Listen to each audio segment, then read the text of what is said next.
আকাশবাণী কলকাতা। স্থানীয় সংবাদ পড়ছি শুভ্রা চক্রবর্তী। বিশেষ খবর। দুদিনের সফরে কেন্দ্রীয় স্বরাষ্ট্রমন্ত্রী অমিত শাহ কলকাতায় এসে পৌঁছেছেন। মেদিনীপুর কলেজ ময়দানে আজ তাঁর জনসভা। মেদিনীপুর যাওয়ার আগে রাজ্যে জঙ্গি কার্যকলাপ সহ গরু পাচার, কয়লাকাণ্ডের মতো বিষয়ে এনআইএর সঙ্গে স্বরাষ্ট্রমন্ত্রী বৈঠক করবেন। দলত্যাগীদের নিয়ে না ভেবে সরকারের উন্নয়নমূলক কর্মসূচিকে সামনে রেখে বিধানসভা নির্বাচনের জন্য তৈরি হতে তৃণমূল কংগ্রেস নেত্রী মুখ্যমন্ত্রী মমতা ব্যানার্জি নেতাকর্মীদের নির্দেশ দিয়েছেন। বিজেপির সর্বভারতীয় সভাপতি জেপি নাড্ডার রাজ্য সফরে নিরাপত্তা ব্যবস্থায় কোনো গাফিলতি ছিল না বলে রাজ্য সরকারের পক্ষ থেকে জানানো হয়েছে। রাজ্যে করোনায় আরোগ্যের হার আরও কিছুটা বেড়ে 94.68% হয়েছে। কলকাতা পুরসভা করোনা আবহে সুরক্ষা বিধি মেনে গঙ্গাসাগর মেলা উপলক্ষে উপসর্গযুক্ত পুণ্যার্থীদের কোভিড পরীক্ষা করবে। করোনা সংক্রমণ এড়াতে মাস্ক পরুন ও ঠিকভাবে পরুন, 2 গজ দূরে থাকুন, নিরাপদ দূরত্ব বজায় রাখুন, হাত ও মুখ পরিষ্কার পরিচ্ছন্ন রাখুন। আসছে বিস্তারিত খবরে। দুদিনের সফরে কেন্দ্রীয় স্বরাষ্ট্রমন্ত্রী অমিত শাহ গতকাল গভীর রাতে কলকাতায় এসে পৌঁছেছেন। দমদম বিমানবন্দরে তাঁকে স্বাগত জানান বিজেপির সহসভাপতি মুকুল রায়, সাংসদ লকেট চট্টোপাধ্যায় সহ বিজেপির নেতৃবৃন্দ। আজ সকালে তিনি স্বামী বিবেকানন্দের জন্মভিটে যাবেন। এরপর তিনি মেদিনীপুরের উদ্দেশ্যে রওনা দেবেন। সেখানে তিনি কৃষকদের সঙ্গে কথা বলবেন। এছাড়াও মেদিনীপুরের স্বরাষ্ট্রমন্ত্রীর আরও কিছু কর্মসূচি রয়েছে। তিনি হবিবপুরে ক্ষুদিরাম বসুর স্মৃতি বিজড়িত তাঁর মাসির বাড়িতে যাবেন। চুয়াড় বিদ্রোহের স্মৃতি বিজড়িত কর্ণগড় মন্দিরে তাঁর যাওয়ার কথা রয়েছে। এই কর্ণগড় থেকে রানী শিরোমণির নেতৃত্বে বিদ্রোহ শুরু হয়েছিল। পরে তিনি মেদিনীপুর কলেজ ময়দানে এক জনসভাতেও যোগ দেবেন। এই জনসভাতেই শুভেন্দু অধিকারী সহ তৃণমূল কংগ্রেসের বেশ কয়েকজন নেতা বিজেপিতে যোগ দিতে পারেন বলে অনেকে মনে করছেন। আগামীকাল স্বরাষ্ট্রমন্ত্রী শান্তিনিকেতনে যাওয়ার কথা।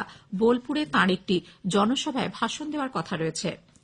রাজনৈতিক কর্মসূচিতে মেদিনীপুর যাওয়ার আগে কেন্দ্রীয় স্বরাষ্ট্রমন্ত্রী অমিত শাহ আজ রাজ্যে জঙ্গি কার্যকলাপ সহ গরু পাচার, কয়লাকাণ্ডের মতো বেশ কয়েকটি বিষয় নিয়ে জাতীয় তদন্ত সংস্থা এনআইএর সঙ্গে বৈঠক করবেন। সকাল 9:30 নাগাদ সংস্থার এসপি এবং আধিকারিকদের সঙ্গে তাঁর বৈঠকের কথা রয়েছে। সম্প্রতি রাজ্যের বিভিন্ন জেলা থেকে বেশ কয়েকজন জঙ্গি গ্রেপ্তার হওয়ার প্রেক্ষিতে এই বৈঠক গুরুত্বপূর্ণ বলে মনে করা হচ্ছে। শুভেন্দু অধিকারীর দলত্যাগের পর তৃণমূল কংগ্রেস থেকে আরও কয়েকজন বিধায়ক দলত্যাগ করেছেন। ব্যারাকপুরের বিধায়ক শিলভদ্র দত্ত দলত্যাগের কথা জানিয়ে বলেছেন আজ তিনি বিজেপিতে যোগ দেবেন। উত্তরকাঁথির বিধায়ক বনশ্রী মাইতিও তৃণমূল কংগ্রেস থেকে পদত্যাগ করেছেন। তিনিও আজ অমিত শাহের সভায় বিজেপিতে যোগ দেবেন বলে জানিয়েছেন। এদিকে হলদিয়ার বাম বিধায়ক তাপসী মণ্ডল গতকাল দল ছেড়েছেন। সিপিআইএমের পক্ষ থেকে তাকে বহিষ্কারের কথা জানানো হয়েছে। পশ্চিম মেদিনীপুরে তৃণমূল কংগ্রেস নেতা দুলাল মণ্ডলও দল ছেড়েছেন। রাজ্যের সংখ্যালঘু সেল থেকে কবিরুল ইসলামও ইস্তফা দিয়েছেন বলে জানা গেছে। এদিকে দল এবং আসানসোল পুর নিগমের প্রশাসক পদ থেকে ইস্তফা দেওয়ার পর জিতেন্দ্র তিওয়ারির বিজেপিতে যোগদানকে ঘিরে অনিশ্চয়তা তৈরি হয়েছে। গতরাতে তৃণমূল কংগ্রেস নেতৃত্বের সঙ্গে দেখা করতে তিনি কলকাতায় আসেন।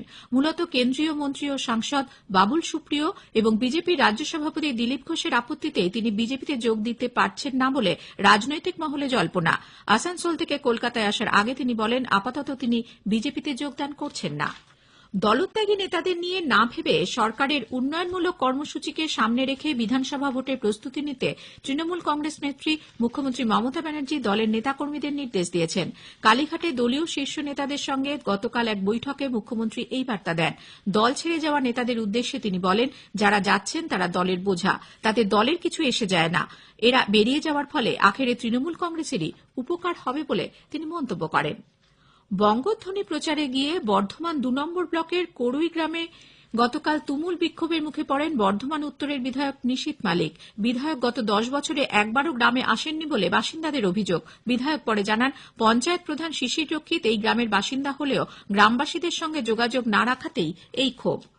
কোচবিহারের সাহেবগঞ্জ থানার বুড়িরহাট 1 নম্বর অঞ্চলের নাজিরগঞ্জ এলাকায় এক তৃণমূল কংগ্রেস কর্মীকে লক্ষ্য করে বোমা মারার অভিযোগ উঠেছে বিজেপি আশ্রিত দুষ্কৃতীদের বিরুদ্ধে। গুরুতর জখম নিতাই বর্মনকে দিনহাটা মহকুমা হাসপাতালে ভর্তি করা হয়েছে। গতকাল রাত 10টা নাগাদ এক দলীয় বৈঠক থেকে ফেরার পথে তার উপর বোমা নিয়ে বিজেপির লোকজন হামলা চালায় বলে শাসক দলের অভিযোগ। অন্যদিকে অঞ্চল কমিটি গঠন নিয়ে শাসক দলের গোষ্ঠীদ্বন্দ্ব প্রকাশ্যে এসেছে। সিতাই বিধানসভা কেন্দ্রের বিধায়ক জগদীশ বর্মা বাসুনিয়া দিনহাটা 1 নম্বর ব্লকের 12টি অঞ্চল কমিটি ঘোষণার পরই ওই ব্লকের সভাপতি প্রসন্ন দেব শর্মা দল ছাড়ার ইচ্ছা প্রকাশ করেন। যদিও বিধায়কের দাবি জেলার কোর কমিটির নির্দেশেই অঞ্চল কমিটি গঠন করা হয়েছে। নির্দিষ্ট সময়ের মধ্যে জমির মিউটেশনের কাজ সম্পন্ন হওয়ায় মুর্শিদাবাদ জেলার মানুষজন সন্তোষ প্রকাশ করেছেন। রাজ্য সরকারের দুয়ারে সরকার কর্মসূচির আওতায় কৃষক বন্ধু প্রকল্পের জন্য আবেদনের ব্যাপারেও চাষিদের অসুবিধার সম্মুখীন হতে হচ্ছে না বলে জানিয়েছেন জেলাশাসক জগদীশ প্রসাদ মিনা। বাবরি মসজিদ রাম জন্মভূমি মামলায় সুপ্রিম কোর্টের রায়ের সমালোচনা করেছেন সিপিআইএম এর রাজ্য সম্পাদক সূর্যকান্ত মিশ্র।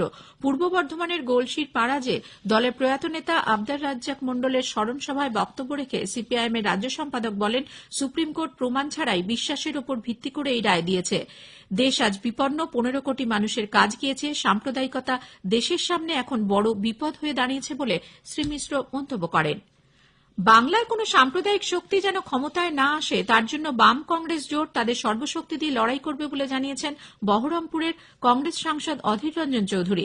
গতকাল মুর্শিদাবাদে বহরমপুর জেলা কংগ্রেস কার্যালয়ে এক সাংবাদিক সম্মেলনে তিনি পশ্চিমবাংলায় আসন্ন বিধানসভা নির্বাচনে মিমের প্রার্থী দেওয়া নিয়ে আসাদউদ্দিন ওয়াইসির তীব্র সমালোচনা করেন।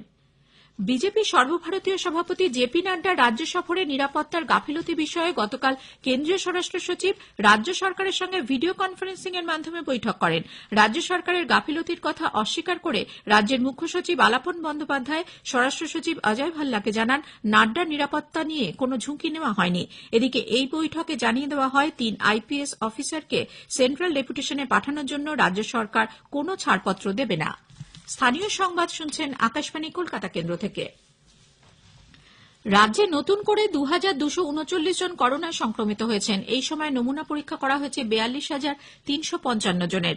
রাজ্য স্বাস্থ্য দপ্তর থেকে গতকাল প্রকাশিত রিপোর্ট অনুযায়ী গত 24 ঘণ্টায় 2729 জন করোনা মুক্ত হয়েছেন।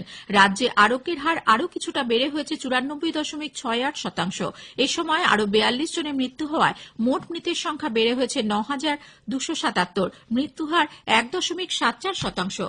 এদিকে দেশে করোনা সংক্রমণ থেকে আরোগ্যের হার বেড়ে হয়েছে 95.40%।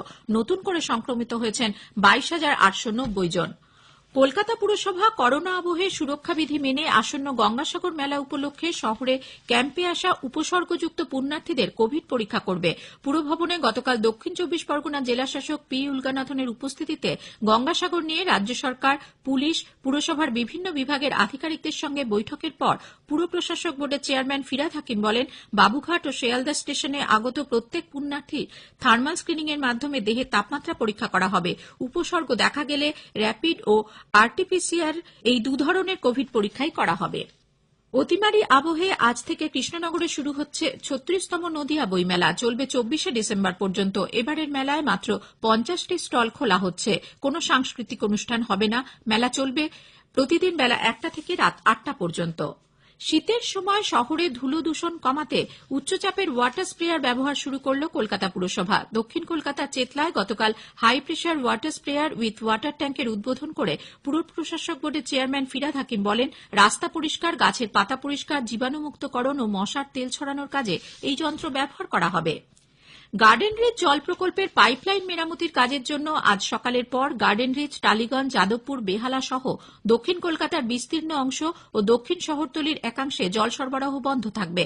কলকাতা পুরসভা জানিয়েছে, আজ সকাল 10টার পর বোরো 8, 9, 12 ও 16 একাংশ এবং বোরো 10, 11, 13, 14, 15, 16 সবকটি ওয়ার্ড এবং মহেশতলা ও বজবজ পুর এলাকায় জল সরবরাহ বন্ধ থাকবে। আগামীকাল সকাল থেকে জল সরবরাহ স্বাভাবিক হবে।